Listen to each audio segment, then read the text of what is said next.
could not have had such a great year without all their support, and what a year it has been. There have been days when I felt like we were fighting the 100-Year War, and there's days when I felt like I was living the movie Groundhog Day. But there were good days too.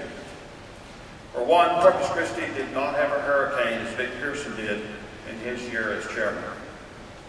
However, on another level, our entire state and our entire nation has faced a hurricane.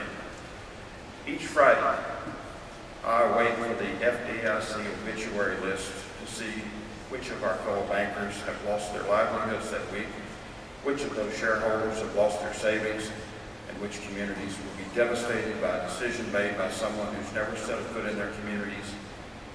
And I'm sad. I'm sad because we are being blamed for things out of our control, and I'm saddened about our industry and our complacency in these changing economic times. And I'm saddened that we have allowed ourselves to be so over-regulated that we can hardly operate our banks successfully. As I traveled around this great state of Texas representing you and our industry, I met fellow bankers who, like us, are in disbelief at the turn of events. And I've come to the conclusion that although we did not cause the current state of affairs, we did allow it to happen. We have allowed a drip of regulation to become a waterfall with a cascading effect, with far-reaching implications. Whether by design or by coincidence, we have begun preying on each other. To state the obvious, we are in unprecedented times. America is slowly eking its way out of an historic financial downturn, and people are blaming the entire problem on the country's woes on banks and on bankers. And we must bear a large part of the blame for our current situation. Mark Twain once said that if you don't read the newspaper, you are uninformed. And if you do read the newspaper, you are misinformed. But perhaps today you would say, if you don't watch the news, you're uninformed. And if you do watch the news, you're just plain confused. This year as TBA chairman, I have encountered confusion. Congress is confused. The public is confused. And sadly, some bankers are confused. Congress lacks the understanding of the regulatory burden placed on our industry. Regulations that impact services we provide. And in the end, the cost of those regulations are borne not by us, but by the customers and the communities that we serve. Cost, such as the student who can no longer get a private student loan because reforms have made student lending so much work for so little return that banks are simply exiting student loan market en masse. Or the lady who can't get her car fixed when it breaks down because she doesn't have the money in her account and potential restrictions prevent us from offering her overdraft protection. Or the simplified, consumer-friendly HUD settlement statements that no one can understand. And who can blame the public for its confusion? Who does one believe? Do you believe the friendly neighborhood banker who contributes to the Little League, the American Heart Association, and the Boy Scouts, or the buzzards of Wall Street who control or try to control their money? The average person is bombarded with thousands of sound bites about banks. Some good, most bad. About banking.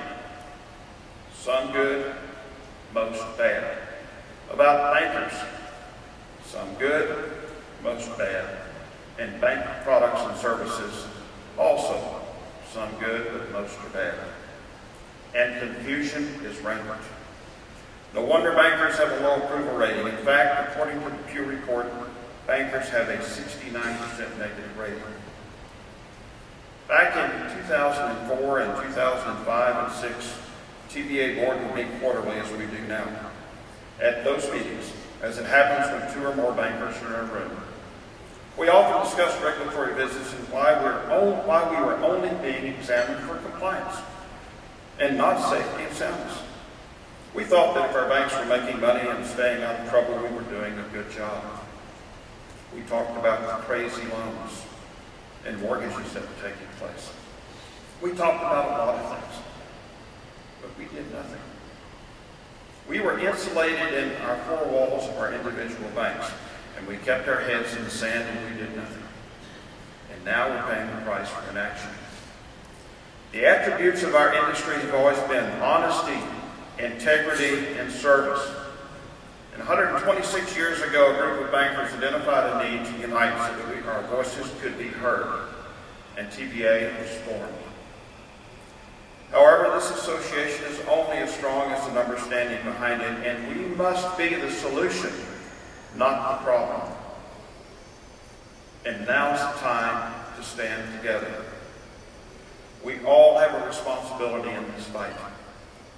It is imperative that I stay in contact with my local state representatives, Todd Hunter, or my state senator, Chewy Hinojosa, to keep them informed of things happening with my bank and our industry. And it is your responsibility to do the same. Currently, financial reform is being debated in the offices and on the floor of the Senate in Washington, D.C., and we must be aggressive in educating our legislators.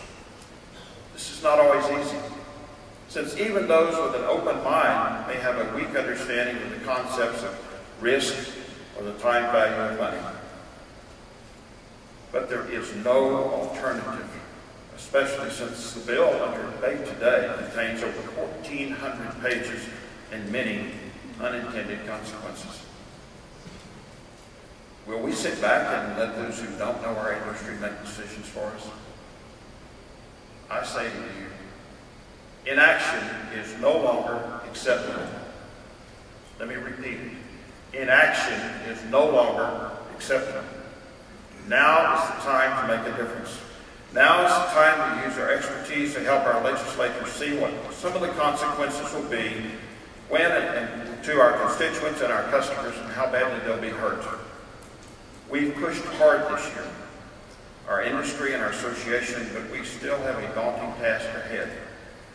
We have to be advocates for our industry, and it's time to deliver our message. We did not cause the problem.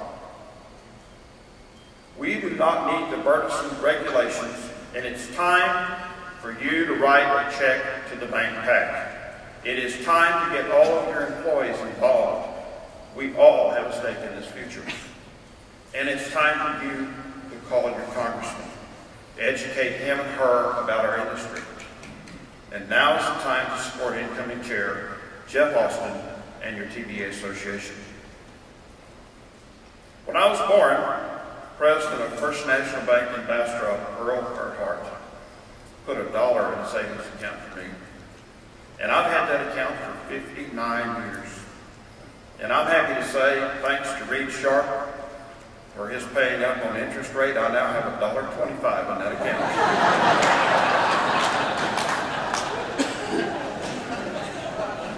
Thanks, Reed. Recently, I found this canceled check. We have the slide. There it is. It's an actual check. It's a check that I'd written in 1972, the year Janie and I got married. All of my employees swear that's not my handwriting, but it really is. We bought an old refrigerator, you know, the old ice boxes. It was a counter check. How many of you remember counter checks? It did not have my name, my telephone number, my address printed on it. I probably didn't have the $7 from the bank anyway. But it was just as good as the debit card I use today. Maybe better, because it represented a simpler time. A time when bankers could lend money to a college student who wanted to better himself or herself through education, and to Mr. and Ms. Jones when they bought their first house, or to the Hoskins when they had their first child. And today, I long for a similar day.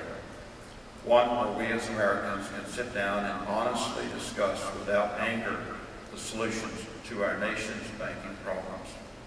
I want to thank you for your support, and most of all for the opportunity to serve you this year. And yes, I'm still proud to be a banker. It is time for us to stand strong. Thank you.